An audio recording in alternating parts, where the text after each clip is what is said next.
কথা বলতে পারবো না। তো আমার একটাই চাওয়াবো, আমরা খুব আতঙ্কে আছি। আমি আমার অসহায় পরিবারকে নিয়ে খুব খুব অস্বাভাবিকভাবে আমি খুব দুঃখে লাঞ্ছিত আছি। আমি লালমনিরহাটে ধর্মীয় কটূক্তির অভিযোগ তোলে মব তৈরি করে বাবা ছেলেকে নির্যাতন করে পুলিশে সোপর্দ করা সেই নরসুন্দর পরিবারটি নিরাপত্তার দাবি জানিয়েছেন। ঘটনাটি তদন্ত করতে আজ ২৫ জুন সরেজমিনে তদন্তে আসেন রংপুর রেঞ্জের অতিরিক্ত ডিআইজি। এ সময় নরসুন্দর পরিবারটি চরম নিরাপত্তাহীনতায় ভুগছেন দাবি করে পুলিশের কাছে পরিবার ও গ্রেপ্তার বাবা ছেলের নিরাপত্তা নিশ্চিতের আবেদন জানান। আমার শ্বশুর স্বামী নিত্য শ্বশুর স্বামী আমি দাবি চাই স্যার, যদি তারা না মানে স্যার আমাদের বাচ্চা সবাইকে আমাকে অ্যারেস্ট করুন স্যার। আমরা যাবো আমাদের চলার গতিতে স্যার, আমার চলার গতিতে জেলে স্যার।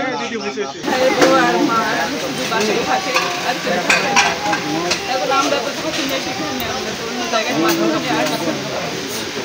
এরা কি এইভাবে থাকবে, এরা কি নিরাপত্তা, এটাও তো আমরা জানতেছি না। এখন নিরাপত্তা স্থানীয় সূত্রে জানা গেছে লালমনিরহাট পৌরসভার গোশালা বাজারের হানিফ বাংলা মোড়ে পরেশচন্দ্র শীলের সেলুন।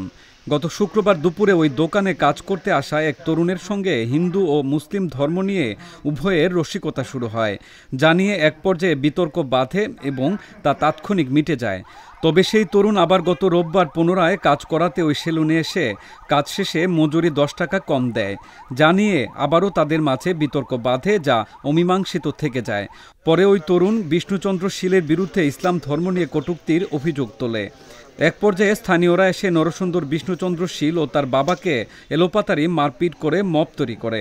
এ খবর ছড়িয়ে পড়লে স্থানীয় মুসল্লিরা তাৎক্ষণিকভাবে বিক্ষোভ মিছিল নিয়ে সদর থানা ঘেরাও করে ধর্মীয় কটূক্তির বিচার দাবি করে। খবর পেয়ে সদর থানার পুলিশ নরসুন্দর বাবা ও ছেলেকে পুলিশ হেফাজতে নিয়ে আসে এবং রাতে মামলা নিয়ে তাদেরকে গ্রেপ্তার দেখায়। তবে সোমবার এক ভিডিও বার্তায় নরসুন্দর বিষ্ণুচন্দ্র শীলের স্ত্রী দীপ্তি রানীও ওই তরুণ কাজ করে নিয়ে ১০ টাকা কম দেওয়ার অভিযোগ তোলেন। জেলে গেলাম, জেলে গিয়ে আমার শ্বশুরের সঙ্গে দেখা করলাম যে বাবা আসলে ঘটনাটা কি হয়েছে আমাকে একটু খুলে বলেন তো। এখন আমার শ্বশুর বাবা বললো যে মা ওইখানে কোনো ঘটনা ঘটে নাই মা, আমি কর্ম করতেছি, আমি একটু বয়স্ক বুড়ো মানুষ, কর্ম করতেছি, আমি যেটা টাকা কাজ করছি, যেটা আমার অর্জিত টাকা আমি সেটাই চাইছি মা, সে আমাকে ওইটা দিবে না, প্রত্যেকে আমাকে 10 টাকা কম দেবে। তা আমি তো 10 টাকা কম নেবো, আমি বুড়া মানুষ, আমি চোখে দেখি না, চোখে কম দেখি, আমি 10 টাকা কম নিবো কেন? আমি 10 টাকা কম নিবো না। এখন ওই ছেলে বলতেছে আমি আপনাকে 10 টাকা কম দেবো, আপনাকে নিতেই হবে। আমার শ্বশুর বলছে যে না বাবা আমি 10 টাকা কম নিতে পারবো না, আমি আমার যেটা অর্জিত টাকা আমি সেটাই চাই। এখন সে নাকি উঠে দাঁড়াইছে সবাই বলতেছে আমি আপনাকে দেখে নিব, আমি আপনাকে দেখে ছাড়বো, এটা বলছে। আমার শ্বশুর আর আমার স্বামী তো খুব সাধারণ, 40 বছর যাবত ওইখানে ওই স্থানে কাজ কর্ম চালাচ্ছে তারা। এটা মজাগিরি করে দিচ্ছে তারা, যে এটা মজাগিরি ছোট মানুষ বলতে পারে। কিন্তু এটা এই পর্যন্তই বলে চলে গেল। তার 2 দিন না 3 দিন পরেই হঠাৎ করে 12:30টার দিকে আসে আমার শ্বশুর, আমার স্বামী কাজ করতেছে, আমার শ্বশুরকে ডেকে নিয়ে আসলো যে অমুক দাদা আপনি এদিকে বাইরে হয়ে আসেন তো। 4-5 জন গেছে, বাইরে হওয়া মাত্রই আমার শ্বশুরও বাইরে হয়েছে, সবাই এসে ঘিরাও করে ধরছে। ঘিরাও করে ধরার পর অনেক নির্যাতন করতেছে, মারতেছে, ওইরকম একজন বয়স্ক লোককে তারা মারতেছে। আমরা জাস্ট ভিডিওতে দেখলাম, আমরা কিছু বলতে পারি না। ঘটনাটি তদন্ত করতে এসে রংপুর রেঞ্জের অতিরিক্ত ডিআইজি শরীফউদ্দিন ঘটনাস্থল, তৌহিদি মুসলিম জনতার নেতা, গ্রেপ্তার নরসুন্দর পরিবারের সদস্যদের সঙ্গে কথা বলেন। এ সময় আসন্ন রথ উৎসবের নিরাপত্তা নিয়েও উদ্বেগ প্রকাশ করেন হিন্দু সম্প্রদায়ের নেতারা।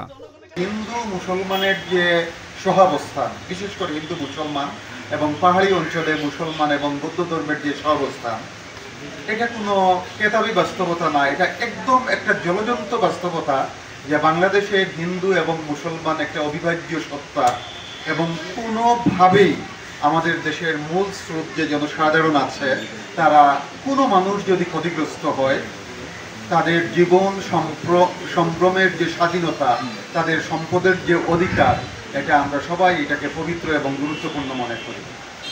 আমরা একজন হিন্দু ধর্মের ভাইয়ের যদি শরীর থেকে রক্ত ঝরে, এটা আমরা মনে করি যে এটা আমাদেরই শরীরের রক্ত, এবং একজন মুসলমানের শরীর থেকে যদি কোনো রক্ত ঝরে, এটা আমাদের যে কোনো হিন্দু ভাই মনে করি যে এটা আমাদেরই রক্ত, এবং এভাবেই আমরা একে অপরের পাশে দাঁড়াই।